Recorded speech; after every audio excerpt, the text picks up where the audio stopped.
Today we are going to talk about 10 harsh truths about weight loss. Hey y'all, it's Kandi. Thanks for joining me on my channel today. And I've been thinking about some things about weight loss that I wanted to talk to you guys about. I don't know if any of you guys have experienced this, but these are things that I have dealt with in my weight loss journey, and they're not always fun. So today I'm going to talk to you guys about harsh truths about weight loss. The first one I thought about is weight loss is not always linear. So I know many of y'all out there are in the same boat as me. Weight loss is not always a downward spiral. We have many times when we stall, when we gain, when we hold steady, and it can be very, very frustrating. So we think that we are going to be doing all these great things for our body, and our body is going to reward us with just this great weight loss and better health immediately, and that just does not always happen, and it can be super frustrating. So we all deal with it. We deal with the weight gains and stalls, and it is so frustrating to have to deal with that. We just have to remember that it's a lifelong journey. We should not be considering this as a diet, but as a lifestyle change. And it's something that is going to be going on for the rest of our life. We need to get out of our own heads and stop being in a race with ourselves to try to get this to hurry up and happen. So on the same note, the second thing that I thought about is you cannot compare yourself to others. As frustrating as it is, there are so many people out there that we see on Facebook, that we see on YouTube, that just have these incredible results in a short amount of time, and it is hard not to compare ourselves to them.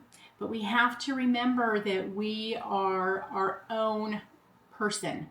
We have our own environment that we live in. We have our own lifestyle that we're following. We have our own stresses. We have our own sleeping patterns. So all of these things come together to make us our own person, and we cannot compare our journey to others. You know, we have different hormones and just so many different things that separate us from everybody else. It is so hard to look at somebody else, even if they're the same size as you and you think you're following the same diet. Doesn't always happen like that. You could lose faster than somebody else, or they could lose faster than you. It's, you're never going to know. And especially men, we all know men lose a lot faster than women, which is super frustrating, because if you start this diet with your husband or your boyfriend and you are losing 1 pound a week and they are losing 4 pounds a week, it's hard not to be jealous of that. But you got to remember that you're your own person and you cannot compare your journey to others. Okay, the third thing is weight loss is not comfortable. You are not going to be loving every moment of your weight loss journey. It is hard to fight those cravings for the foods that are not on your lifestyle. It is hard to be looking at everybody else eating the things that you want to eat.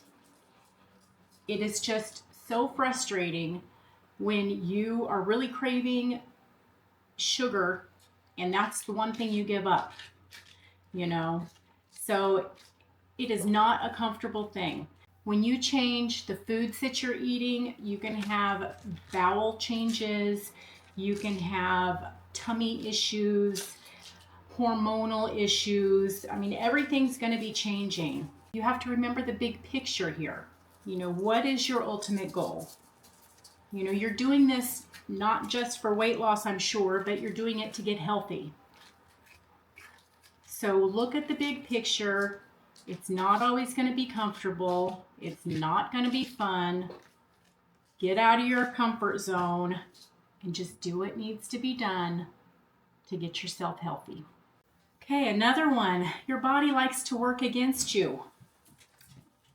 Just when we think we have our macros dialed in or our calories dialed in and we're losing at a good rate, lo and behold, something happens and all of a sudden our body likes to adjust its metabolic rate or its metabolism, whatever you want to call it, and then we stall out.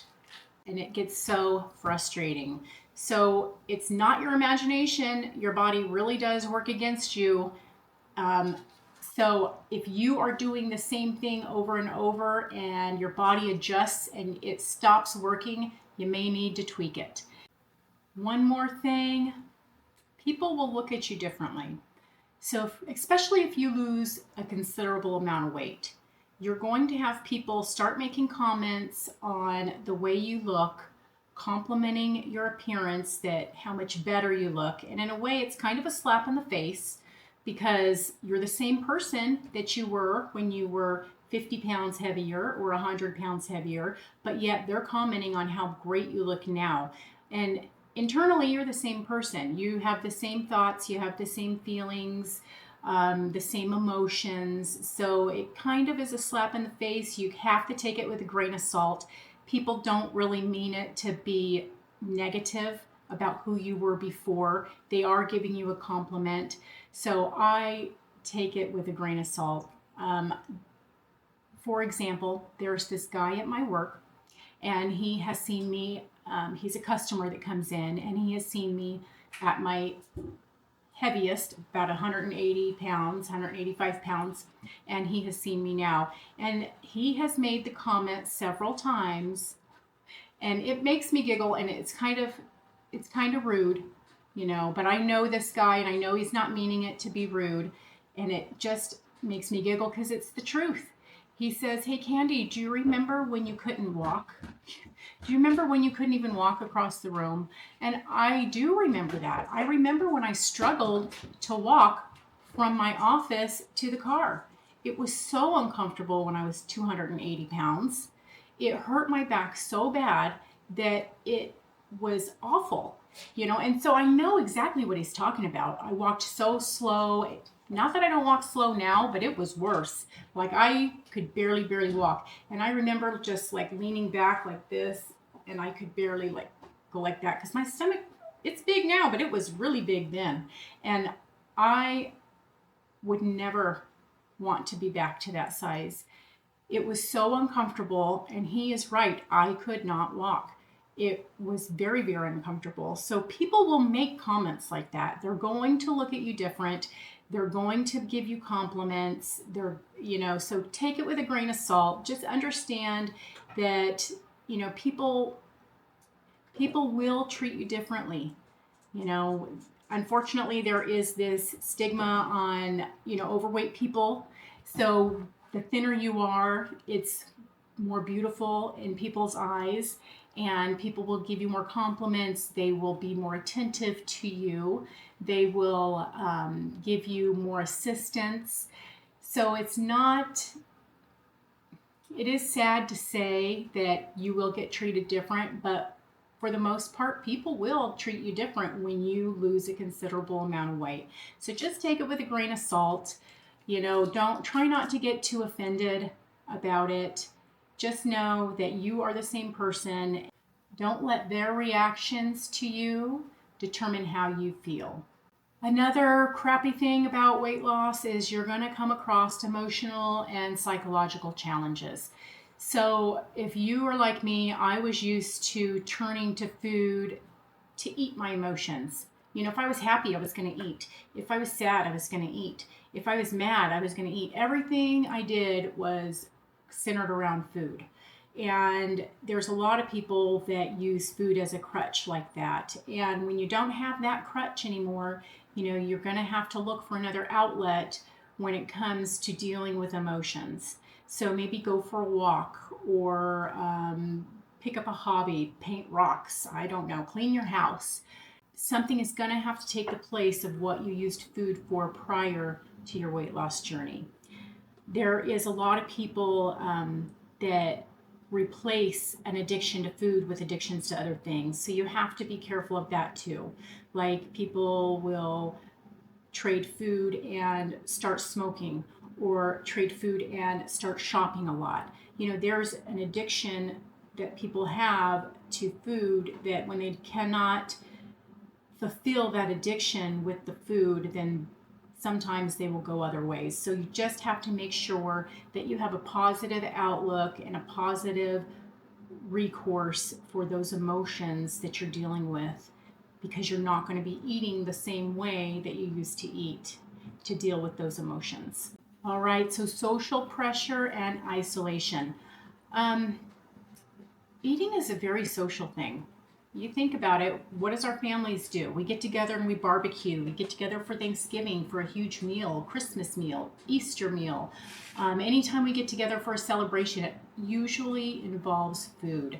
It can be very isolating to be the one person that is not involved in celebrating with food with your family and friends anymore.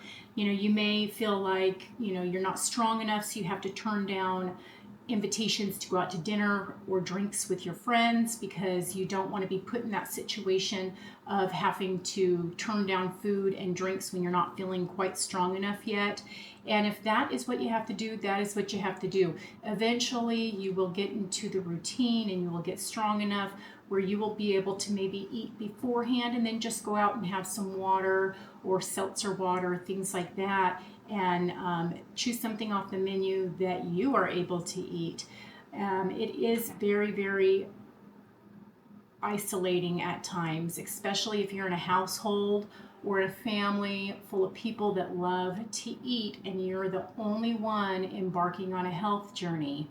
So do not let that be the reason why you don't start. This is your life. You have to do it for you and not anybody else. It really does suck, but that's just something that we are going to have to come to terms with, that this is our journey and we can't force other people to be on it with us, and we can't force them to not live their life the way they want to because it's going to affect us. So just concentrate on yourself and enjoy the company and try not to worry about the food. So another thing is, it is not fun. Losing weight is not a fun process. It sucks to have to be worried about what you have to eat or, not eat, what you have to give up. So instead of focusing on what you have to give up, you need to focus on what you can have. It is really hard to be the one that is at the wedding and not eating that cake, or at the family function and not eating all the good food, but bring something to the family function that you are able to eat on your way of eating. And just concentrate on doing something else that will bring you joy instead of just eating. This food has been engineered by scientists and all these smart people to bring out this reaction in us that is going to give us all this pleasure and give us the sense of belonging and a sense of pleasure and a sense of enjoyment. And that is not how it should be. I'm not saying that you should eat crappy food and food that you don't enjoy, but you got to realize that this food that's made in a factory is not really food. It's not. When you have chemicals and ingredients that you cannot read and pronounce, that is not food, my friend. It did not grow in the ground. That was made in a lab. It can be a really shitty situation to have to be the one that is turning down all of that, and you have people coming up to you just and telling you, one bite won't make a difference. Just everything in moderation. It's okay. And it really is hard to try to explain to people that, I'm not a moderator. I'm an abstainer. If I have a taste of it, I'm going off the wall, going off on the deep end, and there's no coming back for days.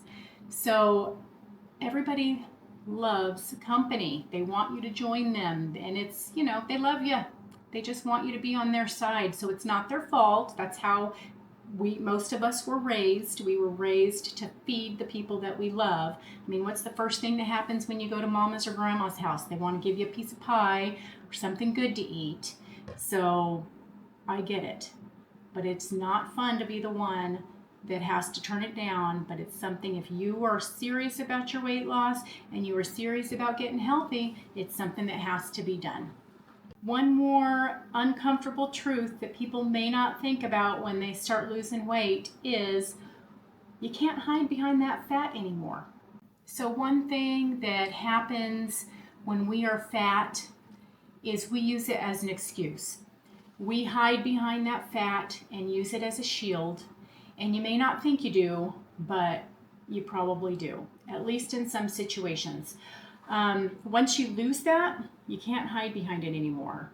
Some people deal with issues where they don't want the attention, so they gain weight subconsciously because they do not want people to pay attention to them. There are so many different reasons. I think for me, one of the reasons why I gained a bunch of weight is I had always dealt with these mobility issues, and I had no excuse as to why I couldn't do certain things like run or go upstairs. And especially when I was not heavy, I had no excuse. But the more weight I gained, it gave me an excuse. So after I lost the weight, I finally delved into the issue of my mobility and forced a doctor basically to finally listen to me after 47 years and get to the bottom of my issues. So there are people out there that hide behind their weight, and once it is gone, you are not going to be able to hide behind that anymore. So you're going to have to deal with the issues that you have that maybe the weight was shielding you from. So the last one on the list today, and this is a huge one, is weight loss is going to make you healthier, but it's not necessarily going to make you happier. Have you ever heard the saying, no matter where you go, there you are? If you have a negative self-perception, just losing weight may not fix that. If you are living in a bad situation, losing weight is not going to fix that. So every aspect of your life is not always interconnected. You may feel the pressure to keep dieting even when you've lost a significant amount of weight, you don't have any more to lose, and that can lead to anxiety, and it's a lot of pressure on you. You may not be used to being kind to yourself. It may just feel foreign to you. So concentrate on getting healthy and doing things to improve your mindset. Being kind to others will have a big impact on how you feel about yourself. You just have to realize that being skinny will not solve all of your problems. So you are going to have to still tackle the problems that are not weight and health related separately. All right, y'all, thanks for joining me here today. And I'm going to link a video up here somewhere about wonderful truths about a carnivore diet. Hope to catch you here again next time. And until then, stop eating processed foods.